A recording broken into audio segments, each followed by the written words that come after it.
Hi guys, this is GM the Life Coach. We're doing a series on mental health and we're going to do about 3 interviews. In this interview, we're talking about how mental health has affected young people using social media. The second one will be the same thing, but a wider forum. And hopefully the third one will be a different kind of take, but that's yet to be decided, and it will probably be uploaded next week, early part of next week. So thank you for tuning in. Hope you enjoyed the interview. And a big thank you to Haden, who jumped in at the last moment impromptu. Hope you like it. Enjoy. GM, the Life Coach. Right, so I'm here with one of my colleagues, Haden, and we're going to do a quick talk about social media and the impact it has on mental health, and in particular, young people. I'm GM, the Life Coach.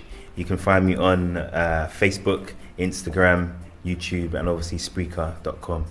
So, Haden, obviously we work together.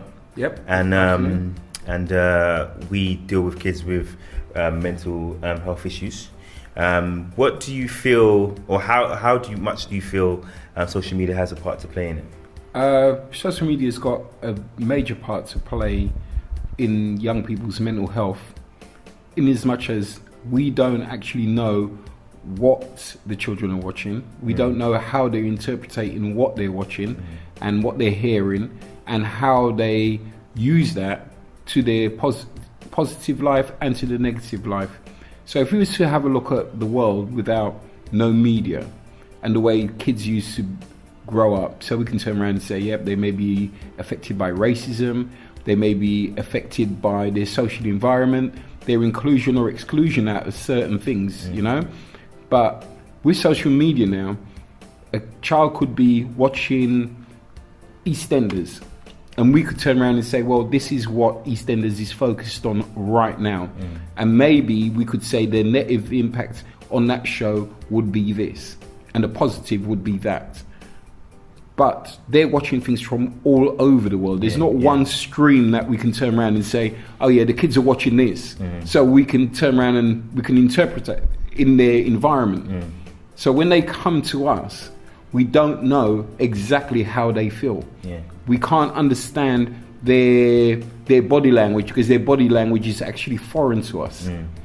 So when they come here and our interpretation of their behavior, for them it's all right, because this is what they've seen that was happening and what they were listening to and what they were seeing. So we are the ones who are confused, because we don't know where they're coming from. How much do you think it affects their emotions? Yeah, very much so. I think if you used to look at it from a percentage value, I think that once they get into a situation where they are scared or they don't understand, then they revert to what they know. And the thing they know is that their little secret world within social media. So they'll use that as a platform for them to bounce off from. I feel like social media is such a big thing where I feel like they can't live without it. You know, if you take their phone away from them, they don't know how to live. They don't have to communicate on a normal, everyday, human being level where we just talk and have a conversation. Well, the thing is, you're very right there, because when you have a look and say, we have no control of social media, we're not pumping into them whatever we want to. So we don't know what the outcome is. As I said before, a world without social media, and a kid is reading a football magazine, you know that he's most probably wanting to be a budding footballer or a commentator. But what's happening is that it's almost like going to the doctor, and the doctor's just putting an unknown drug in your body. And then and then you're going out there, and then people tell you you're behaving in a certain way. You say, what? Because at the end of the day, we're not in control of it. And what's happening is that we're just dealing with the effects all the time. We're dealing with the effects. A kid comes in, he's a bit strained, he can't control the way that he is, and we don't know what's gone on.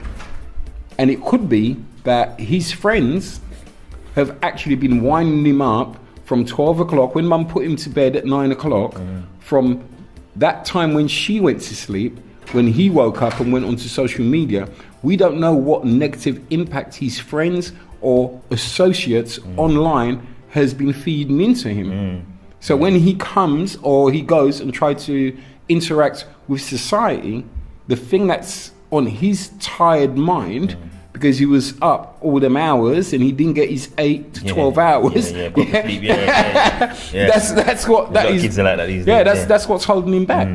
And even the most intellectual young people now, because when we change from the 90s into the information age, I've worked with kids who can't read and write, but they can interact with social media. Which is strange, isn't it? That is crazy. The kid can't read, but he can do enough for him to send a text message.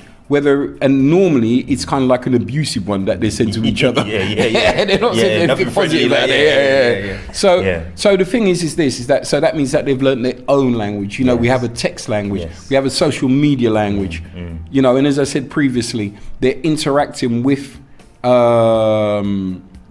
different platforms that we don't know what the hell they're doing. So we have a lot of sheeps who are trying to behave like wolves. And then when it comes to it, the end product, especially a lot of young, uneducated, illiterate young black boys and girls, we tend to find that they are getting abused by their friends because they're the victim of their own circumstances, which is social media. Force them to do stuff they don't want to do. Last question. We might come back to this, but last question for now. How much does social media play in the sense of violence that's been happening lately, with knife crime and some of it's gun crime? Okay, this is a very interesting question. It's really complex, and obviously it can't be answered, and we're not going to find a solution in just what I say or what you say. But it plays a very relevant part, and we know that children mimic what they see. So, you watch a cartoon, or, some kid, he watches a James Bond film, he goes out there, he thinks he's a special agent. So if you're watching and listening to kids talking about destroying each other, sooner or later, you're going to sort of like try and emulate that. So, I've seen with my own eyes, kids not just play fighting, but emulating stabbing each other. I've seen kids, when they're just listening to a song, mimicking taking out a gun and shooting someone with it.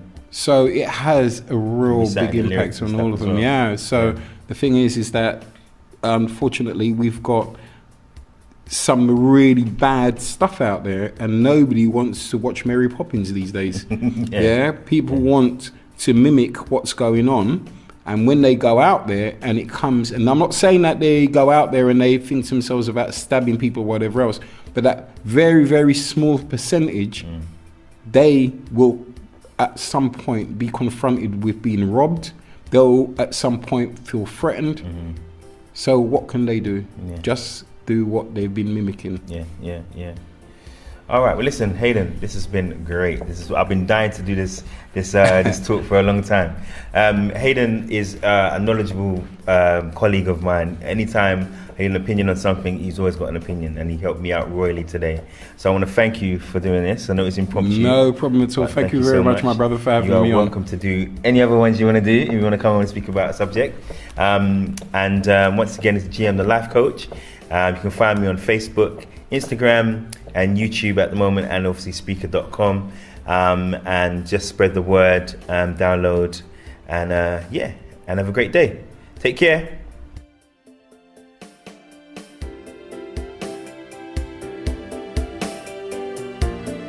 GM the Life Coach, only on speaker.com, YouTube, Spotify, and all other outlets. Like, share, and subscribe now.